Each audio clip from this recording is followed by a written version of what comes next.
Hello, hello, hello, and welcome back to the More Money Podcast. I'm your host, Jessica Morehouse, and this is episode 361.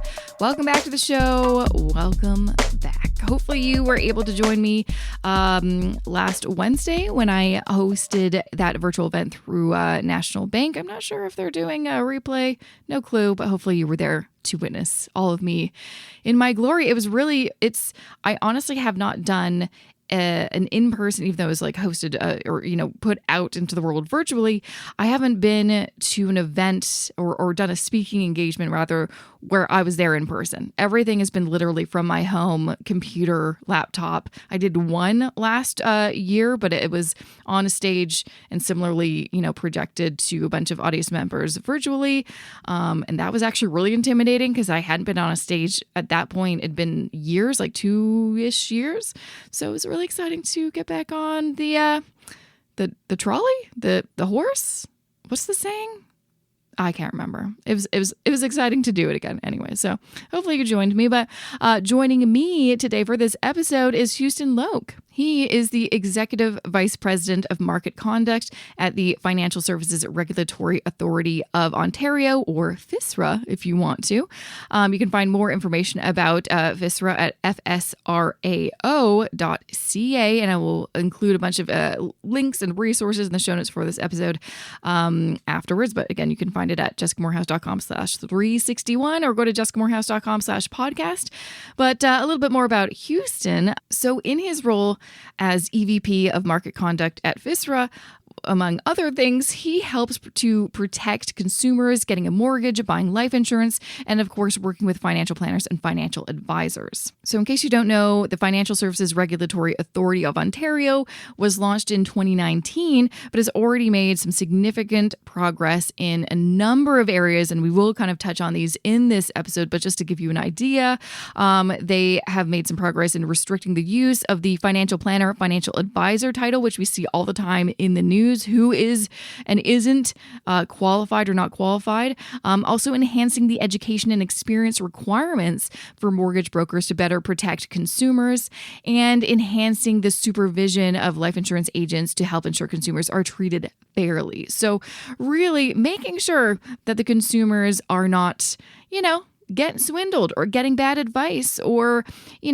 ultimately the whole point of it is to make sure that consumers are protected and thus will have more faith and trust in the overall financial industry. Now, just to give you a little idea, I think we talk about this in the episode, but just to give you a little hint of Huston's career, it's, really predominantly been in public service and kind of started in, 2008 during the recession. So he used to work in the private sector, and he was part of a team that worked closely with the federal government to maintain the security of the financial system. And although the, hours were long, the work was challenging. When Canadians went to the bank machine, their money was there as safe and secure as ever. And that was something that gave him a lot of pride in his work. And ultimately, he did switch careers and became a public servant to protect Canadians and their money. And he served as a committee member of the Financial Stability Board, an international body that monitors the global financial system. He's also an advisor to the CEO of the Canada Mortgage and Housing Corporation, CMHC. And he's also the director of corporate finance at the Ontario Securities Commission.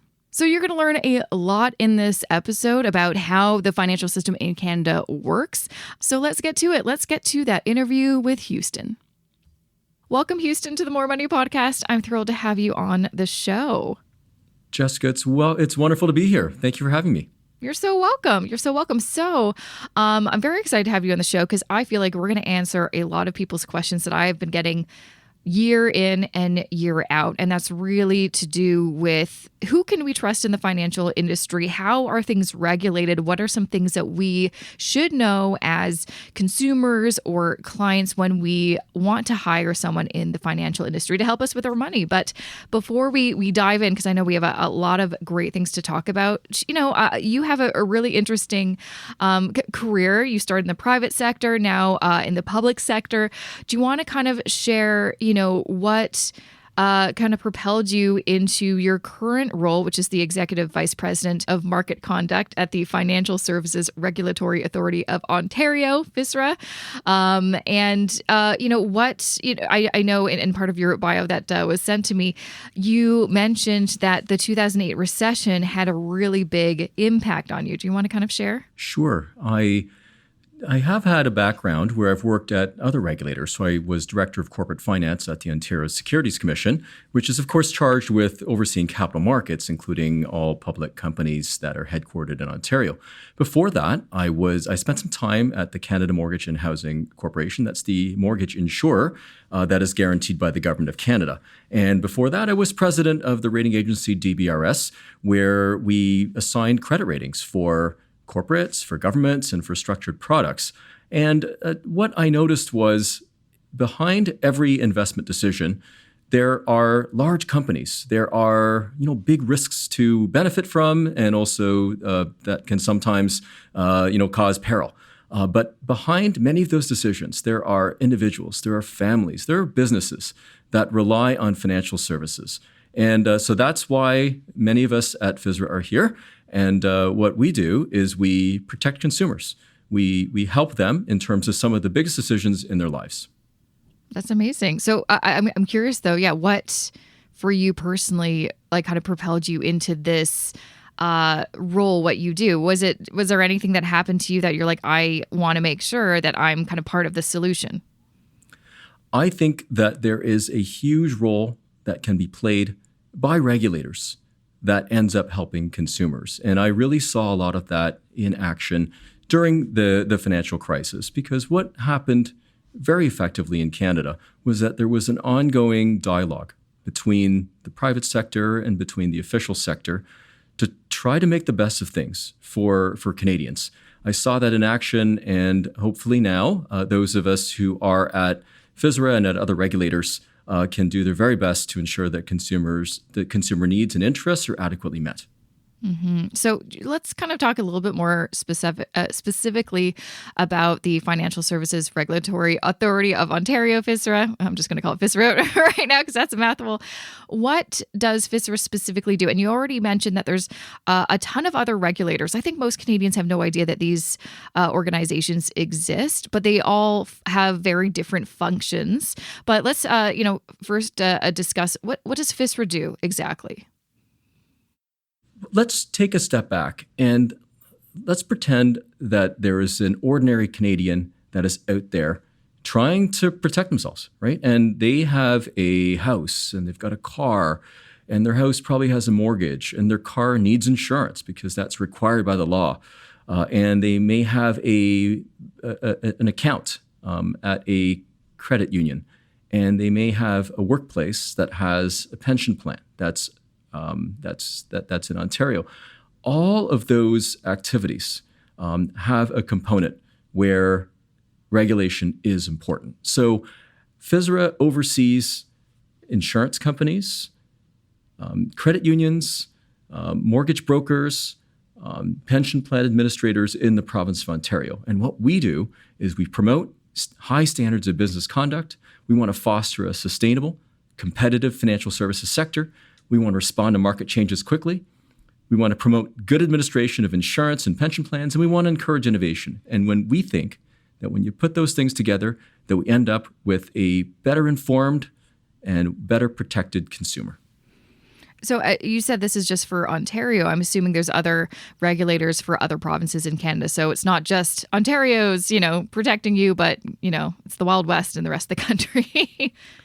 So we work alongside provincial regulators across Canada to ensure that we have harmonized approaches where possible to regulations. So as an example, we often work with the Quebec regulator and the BC regulator and the Alberta regulator when it comes to issues like insurance conduct, because the likelihood is if there's an issue or concern with insurance in one province, it's probably also applicable in the other provinces. Mm-hmm. And so when you say, regulation, you're overseeing, you're making sure basically everyone's doing everything above board. But if you do discover an organization or even an individual in the industry who isn't doing something that they should be doing, what are some of the consequences? Like, I think that's one thing that people always wonder is like, are these people just getting away with it? Or like, what, is there actually any kind of, penalization or consequences for these people? We have the authority to, for example, take away someone's license. We have the authority to levy sanctions and fines or put conditions on a license.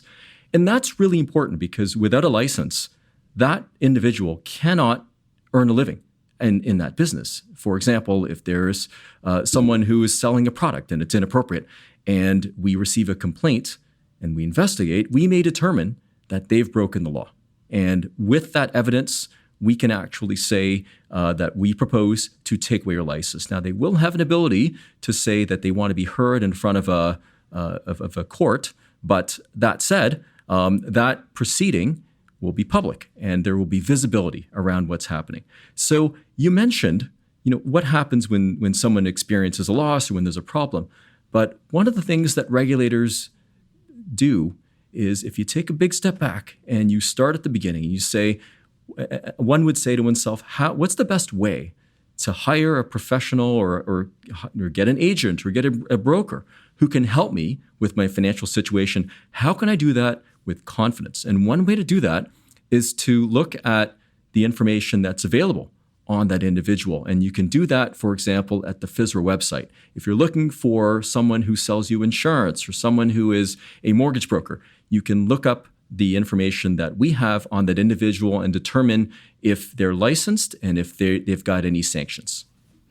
Yeah. Well, now that you mentioned licenses and it's obviously very different depending on what the financial professional does, if they're in insurance or in mortgages or financial planning. What are, I think, I'm not sure if you can say, but, at a high level, what are some licenses that people should be aware of that, don't work with an insurance, professional if they don't have this license? I think a lot of people just kind of assume that, if you work for this firm and you call yourself like an insurance agent that, I can trust you. And you had to go through some, education, some training to do that, but that's not always the case. So what are some kind of licenses, credentials that people should be aware of to do their due diligence and feel confident about hiring somebody? I'll give you one example that comes up from time to time. There are individuals that are out there and they're selling car insurance. And that sounds like okay, that's fine. Everyone needs car insurance. If you've got a car, you want to drive, you go and get car insurance.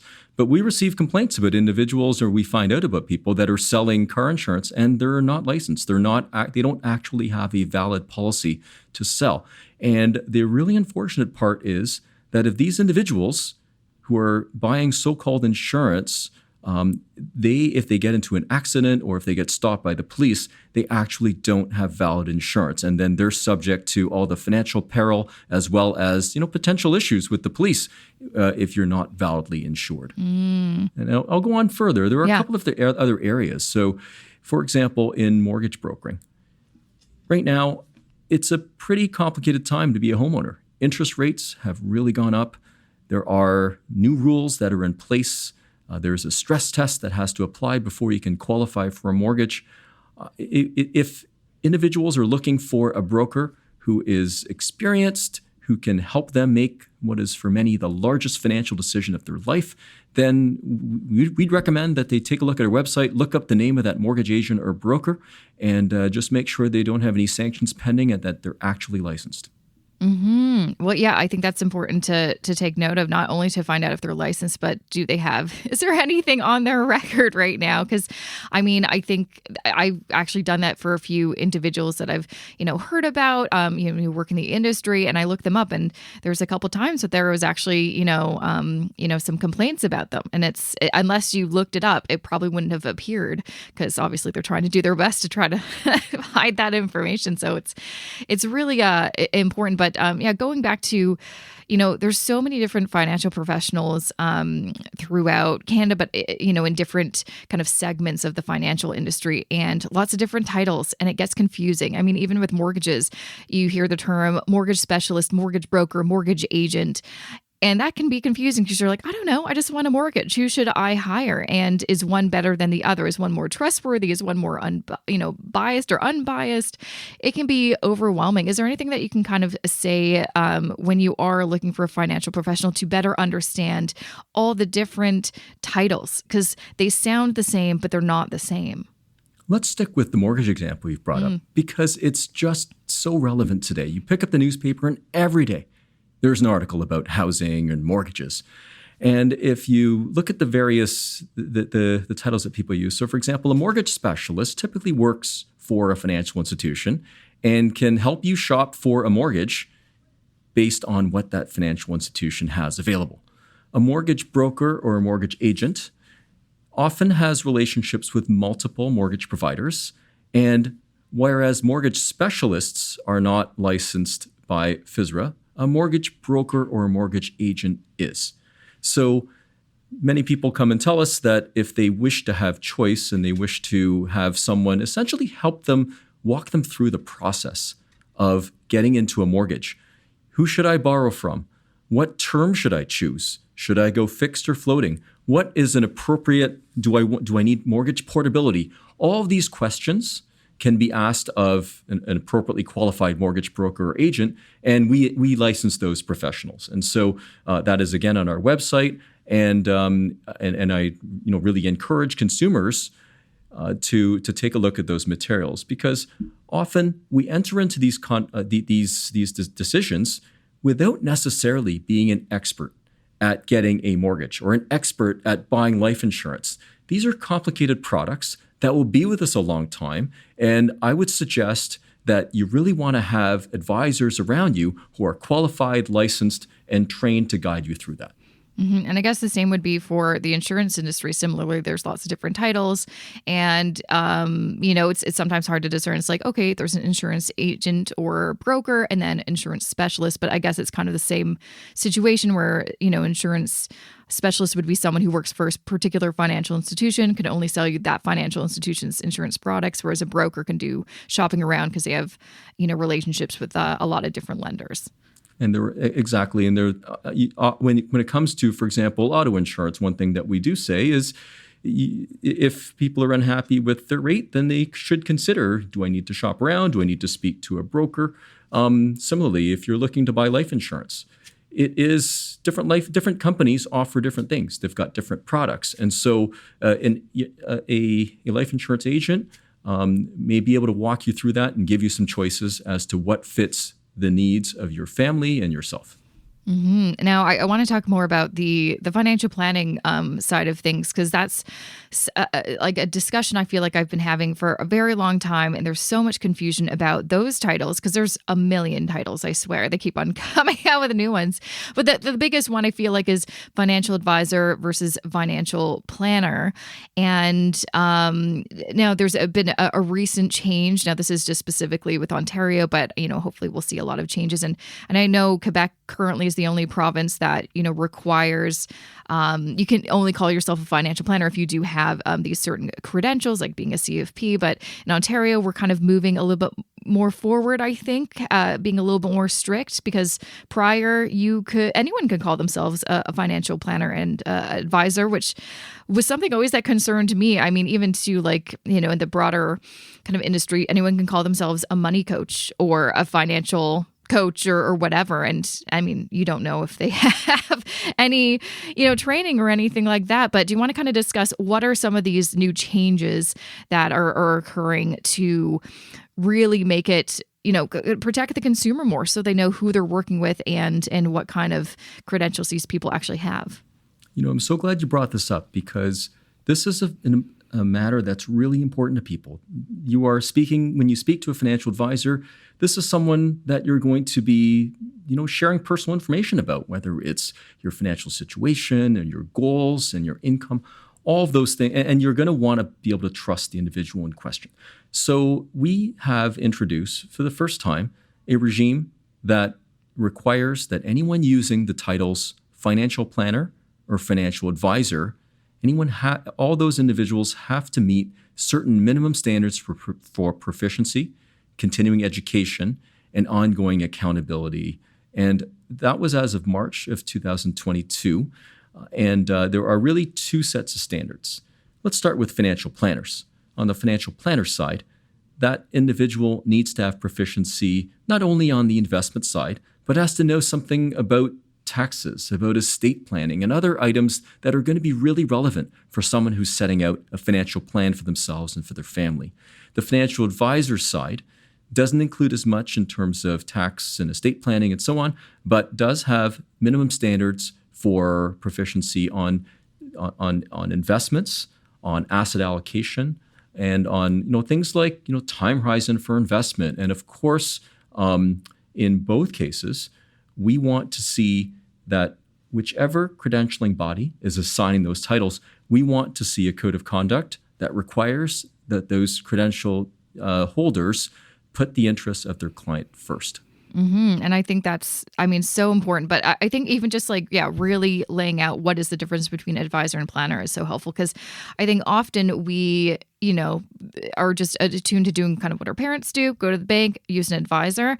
And often, what I've been hearing for years and years is just I'm unhappy with my advisor because I don't feel like they're actually providing me with all the things I expect. And really, usually those expectations are supposed to be put on like what a financial planner does. And so I think it's really important for people to understand that. If you want someone to really help you with all aspects of your financial life, a planner probably would be more appropriate than an advisor. An advisor is a little bit more siloed, I would say. So that's, I think, a really important differentiation. I'm really glad you're bringing that up, because there's just so much that you can get from these professionals. They are trained to look at different situations and provide advice as to what best meets your needs.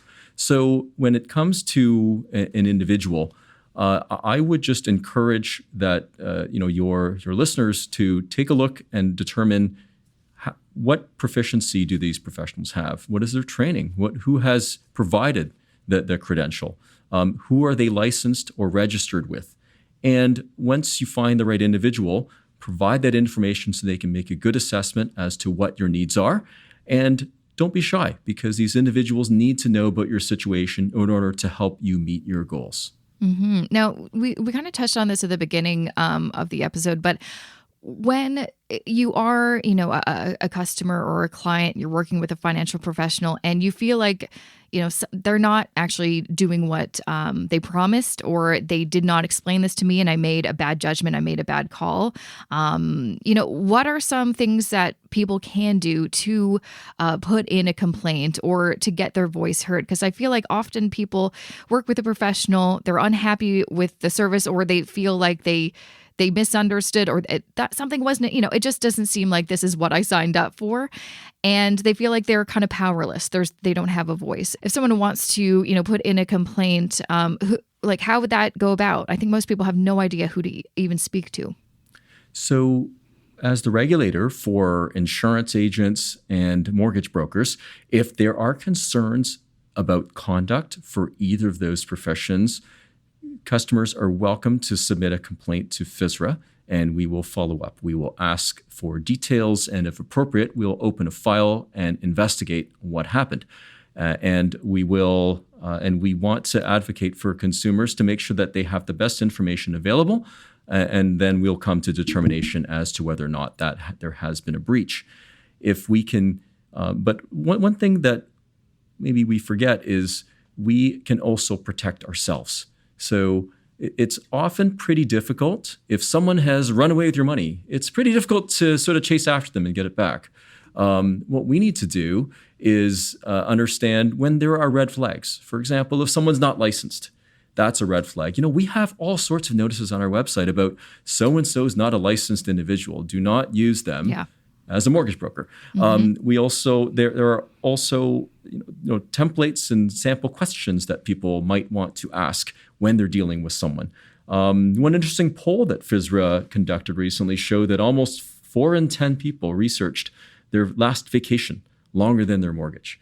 And that's so interesting because, of course, a vacation's way more fun than getting into a long-term obligation for a large amount of money. But it's really important that people research the individuals that they do business with and look into the products and options that they have once they've found the appropriate broker or agent. Would you be able to provide any examples of something that would be a red flag? I feel like sometimes often we're like, well, I think maybe, we just take responsibility for anything that goes wrong and maybe don't even know how to identify those red flags besides, of course, someone not being licensed. Is there any, kind of behavior or actions that we should be aware of that you're like, that actually, they shouldn't have done that. You should definitely report that. There are certain types of products where where the level of interaction may just be very transactional. So, for example, if you go in and you buy a car insurance policy, they're going to want to know what kind of car you drive, what your driving habits are, and things like that. And that's one level. For example, if you go in and get a complicated instrument and you don't understand it, and it's got all sorts of, bells and whistles on it, and you have a professional who won't explain it to you. In my view, that's full of red flags. Anyone who's selling that to you should be able to explain why you have to sign something, what your obligations are going forward, and should be able to answer your questions around that. And if that person is not willing to do that and not willing to take the time, then I'd say that's a definite red flag. I'm curious what your thoughts are, because I know one of the issues with the overall industry is some people, it's just compensation, basically. Some people are compensated by commissions or, by sales and they get bonuses. And some people are just maybe they charge a flat fee. They're a fee for, service kind of thing. What are some things that people should be aware and also, I guess, discuss, besides, hey, are you licensed? But B, how do you get compensated? Because I know there's, as much regulation as there's a lot of biases and kind of conflict of interest in the industry. What, as consumers, can we do to make sure that we still can have confidence with who we're working with and also identify when this person's being pretty pushy on this product, and that's actually not where I came in. I came in to talk about my debt repayment strategy, not my line of credit or something like that. That's a great question, and I wish people would think about that, because there are often, we all have options, right? And we should choose the best option that works for us. And if we're at a shop that doesn't provide any options to us, then that's something to be aware of. So let's take that and translate it into another setting. Let's say that you want to go and buy a car and you go into the Toyota dealership. Guess what? You're buying a Toyota, right? You know that that's the brand that they sell, and no one has to tell you that. They don't have to tell you that. You see it on the sign of the door. And when we enter into a complicated financial services transaction, we may or may not realize that some shops may only sell their own branded product. And so there may be an insurance company that only sells its insurance product. And that may work really well for you because you trust that insurance company. An insurance contract is there for life. They'll be there for you and you're happy with that. And that's fine. In the alternative, if, let's say, you've been turned down for insurance or you're shopping around for the best quote, then you may want to know that the person you're speaking to is authorized to sell you insurance from multiple insurance companies. That may suit your situation better. So as one example, if that's important to you, I'd really encourage the listeners out there, find out what companies are you allowed to represent when I deal with you as an agent or a broker. Yeah, because I think, one misconception is that brokers have access to all of these different companies or lenders, but that's not true. I mean, every brokerage has their kind of Rolodex of who they work with, and it may not be all the ones that you're like, oh, actually, I heard from a friend that this lender is actually really good, and they could say that they just don't represent them. So that might be, something to keep in mind, because maybe you want to find a broker who does, work with that company. And that would make complete sense. And another example would be on the mortgage side. Again, people are in there for many, many years for what is often the largest debt obligation for their entire life. So it's okay to ask the mortgage agent or broker or specialist, who do you represent?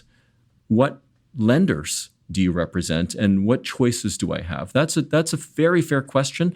And it really helps give you the best information for your decision. And it should make you more confident in the decisions you make.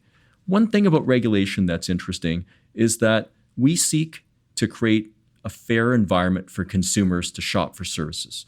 We want to deter bad misconduct. But on top of that, if there is a sector and there is an appropriate amount of regulation and we are deterring bad actors from taking advantage of consumers, consumers benefit from just having greater confidence in all the business and financial transactions they enter into.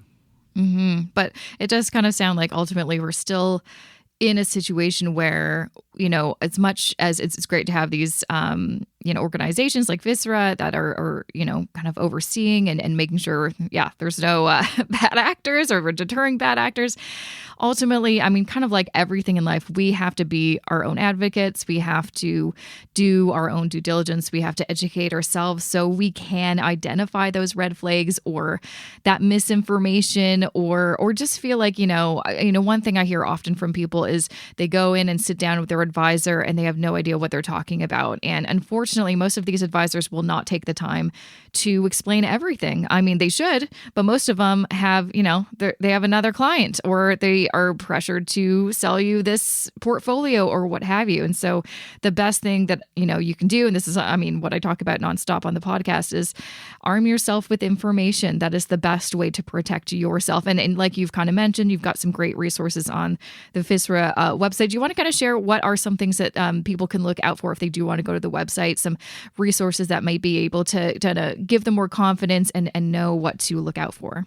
Mm-hmm. We have sections on our website that are for consumers, and they're by sector. So we are, I think that we certainly have information. Let's say you're looking for a mortgage or you're looking to buy insurance. There are specific sections just for consumers for each of those sectors. And so we encourage people to go take a look at those.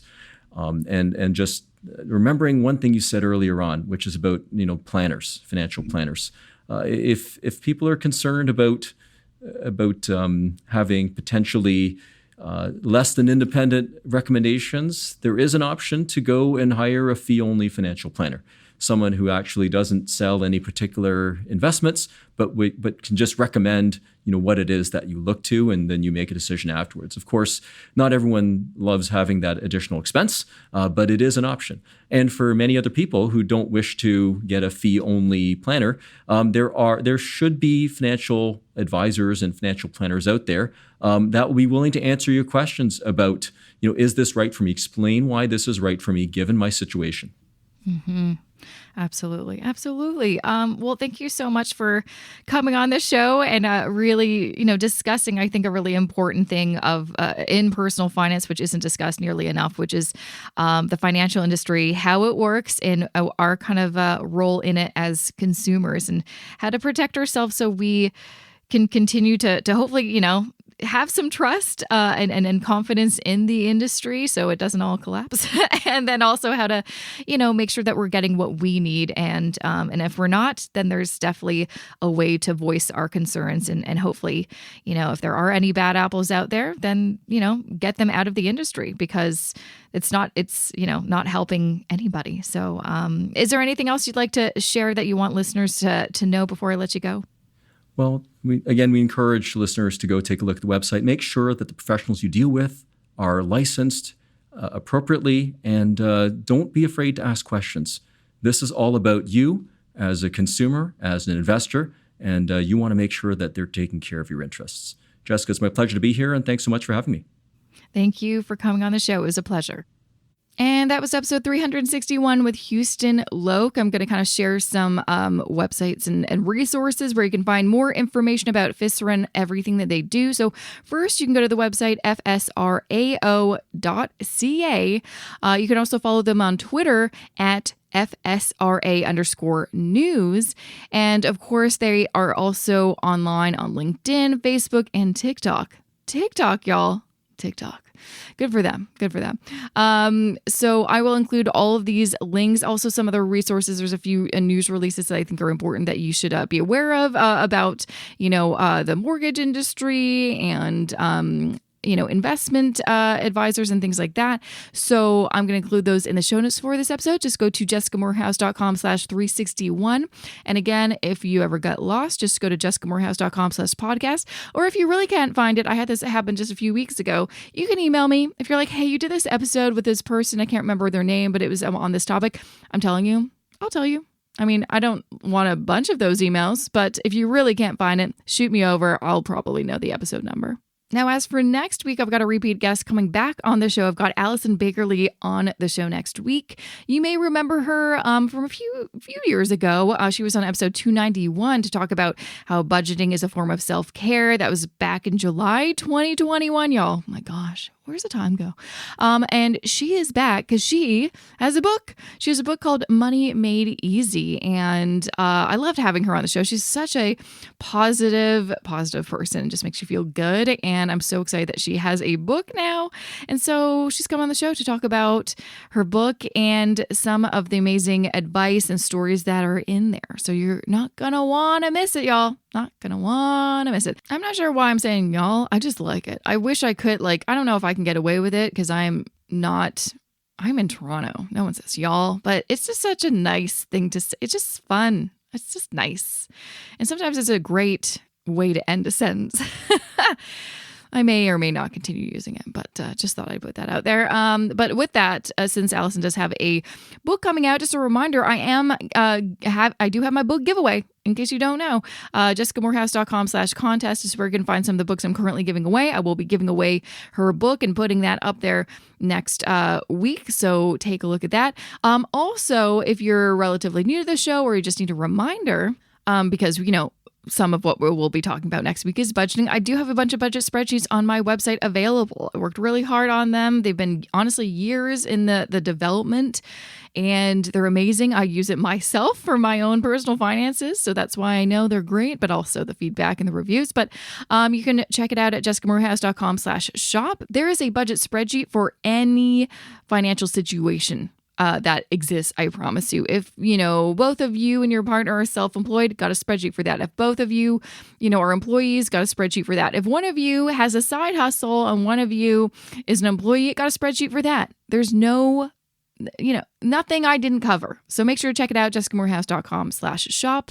And also, if you want to learn more about investing, just a reminder, I do have my Wealth Building Blueprint for Canadians course. You can find all the information about that at jessicamorehouse.com/course. Read through it, see if it's the right fit for you. It is focused on, the foundations of investing, all the things that you should know as an investor. And then we go deep into passive investing and how to invest in a passive way. So make sure to check it out, jessicamorehouse.com/course. You can, see if it's right for you. Apply if you're approved to get on a call with me, a real life call with me to see if it, again, is the right fit for you. Because, it may seem like an arduous process having to apply and then have a call with me. But guess what? It's worked for the past 2 years. All of the students in the course love the course because it is the right fit for them. And it's a great way to ask me any questions before you enter and just feel good about enrolling. And then once you're in, you get lifetime access. You get to be part of this great community. I host a monthly Q&A session over Zoom. There's so much packed into the course. So much, so much. So it's a great course in my view. So jessicamorehouse.com/course where you can find all that information. And without further ado, thanks so much to everyone for listening and supporting this podcast. I really, really appreciate it. Shout out to my podcast editor, Matt Rideout. And I will see you next week. Have a stellar rest of your week. See you back here next Wednesday.